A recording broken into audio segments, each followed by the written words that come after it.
Good morning, class. I'm going to pick up reading Diary of a Wimpy Kid. We are almost done. Look at that. Okay, so starts on Monday.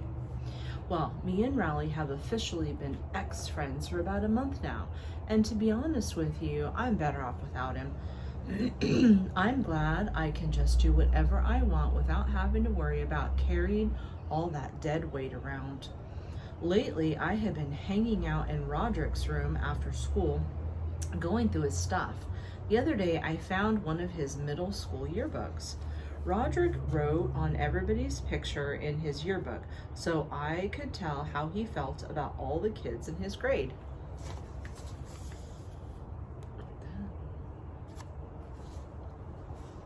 Oh, so look at here. So here it is. Jerk, jerk, cool. Every once in a while, I see Roderick's old classmates around town, and I have to remember to thank Roderick for making church more interesting. Look at here. So he's looking at him. He's like, jerk. That's what Roderick wrote in his yearbook. But the page in Roderick's yearbook that was really interesting is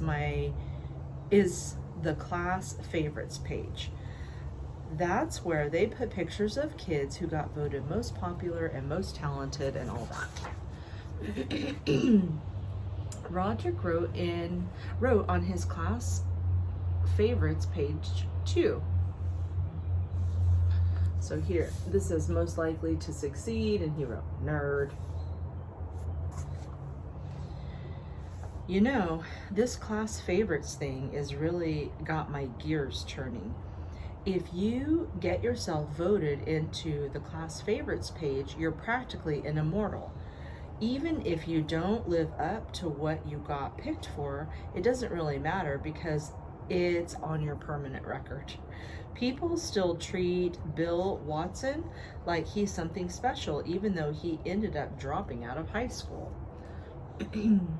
So that was the guy who said most likely to succeed, and he dropped out of high school. We still run into him at the food barn every now and then. So here he is, and it says, do you want paper or plastic, ma'am?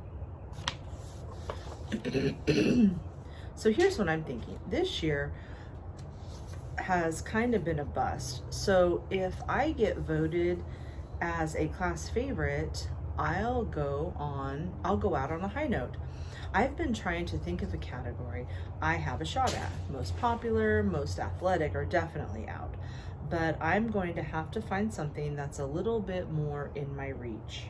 At first, I thought maybe I should wear really nice clothes for the rest of the year so I can get best dressed. But that would mean I would have to get my picture taken with Jana Stewart, and she dresses like a pilgrim. So here, he doesn't want to get best dressed because he doesn't want to be in the picture with her. Wednesday. Last night I was laying in bed and it hit me. I should go for class clown. It's not like I'm known for being really funny at school or anything, but if I can pull off one big prank right before voting, that would do it. Oh, this is not a good idea, friends. So there's a tack on his chair and he says, yo! Everyone is laughing. Not a good idea. So now we are in May and it is Thursday. Today I was trying to figure out how I was going to sneak a thumbtack onto Mr. Worth's chair in history while he said something that made me rethink my plan. Mr. Worth told us he had a dentist appointment tomorrow and he was going to have a substitute.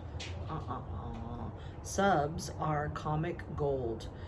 You can say just about anything you want and you don't get in trouble. Okay, so here is the substitute, and he says, Greg Huffley, will you please do this problem? Your mama, excuse me? Your big fanny granny, well, that's hardly what I think. Your slap happy grandpappy.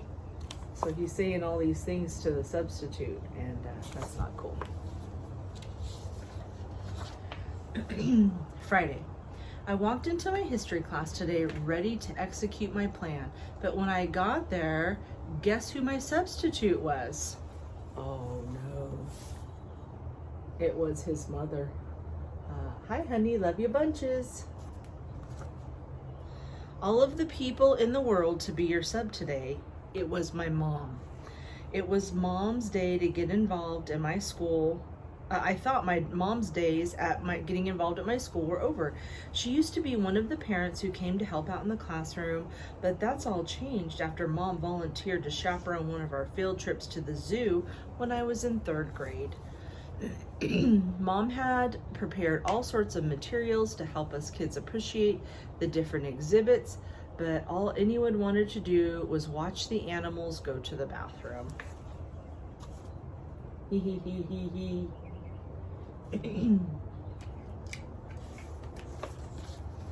Anyway, Mom totally failed my plan to win class clown. I'm just lucky because there's not a category called Biggest Mama's Boy, because after today, I'd win that in a landslide. So she says, you forgot your lunch at home, and she's got a heart on the bag.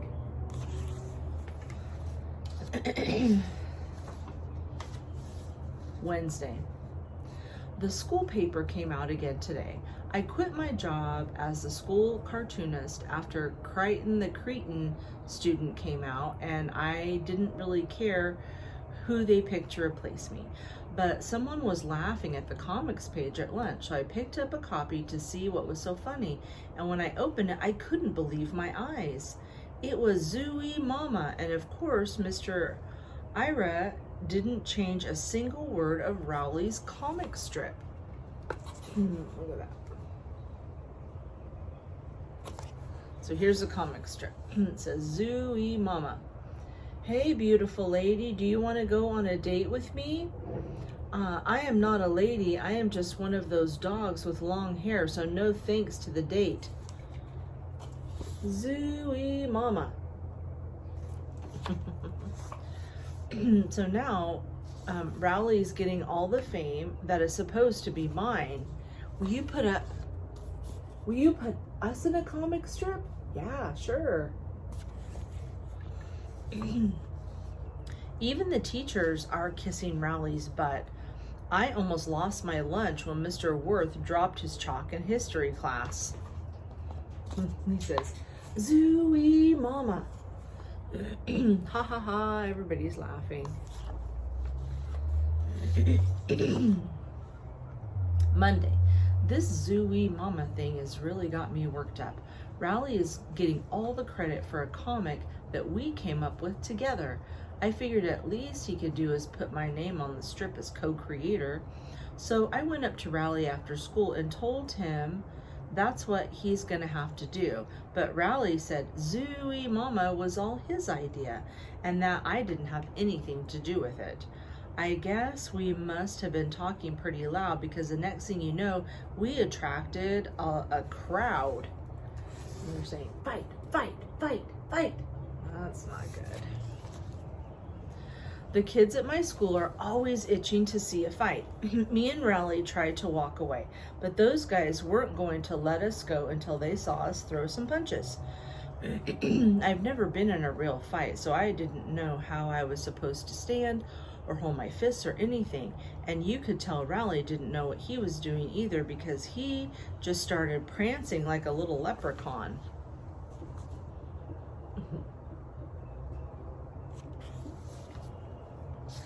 I am pretty sure I could take Rowley in a fight, but the thing that made me nervous was the fact that Rowley takes karate. I didn't know what kind of hocus pocus they teach in Rowley's karate class, but the last thing I needed was for him to lay me out on the blacktop. Before me or Rowley made a move, there was a screeching sound in the parking lot. A bunch of teenagers had stopped their pickup truck and they started piling out. I was just happy that everyone's attention was on the teenagers instead of me and Rowley. But all the other kids took off and the teenagers started heading our way. What do you think is going to happen? And then I realized those teenagers looked awful familiar. That's when it hit me.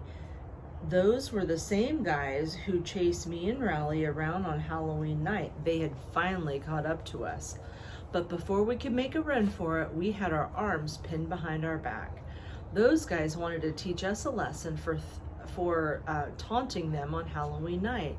And they started to argue over what they should do with us. Look at that. But to be honest with you, I was more concerned about something else. The cheese was only a few feet from where we were standing on the blacktop, and it looked nastier than ever. Remember that cheese touch from the beginning?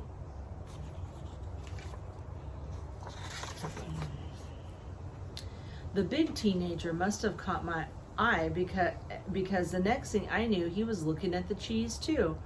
And I guess it gave him an idea. Rowley got singled out first. The big kid grabbed Rowley and drug him over to the cheese.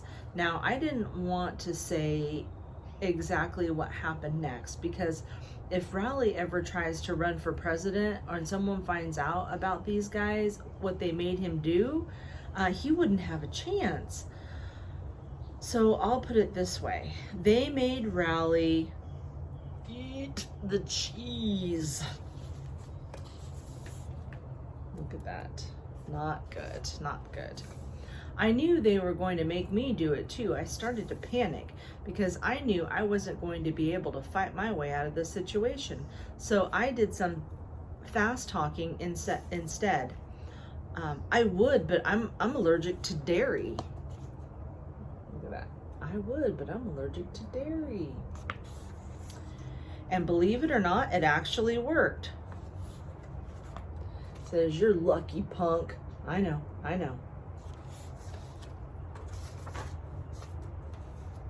I guess the teenagers were satisfied they had made their point, because they made Rowley finish off the rest of the cheese. They let us go. They got back in the truck and they drove down the road. Me and Rowley walked home together, but neither one of us really said anything on the way back. I thought about mentioning it to Rowley, but maybe he could have pulled out a couple of his karate moves back there, but something told me to hold off right now. He is not looking too good.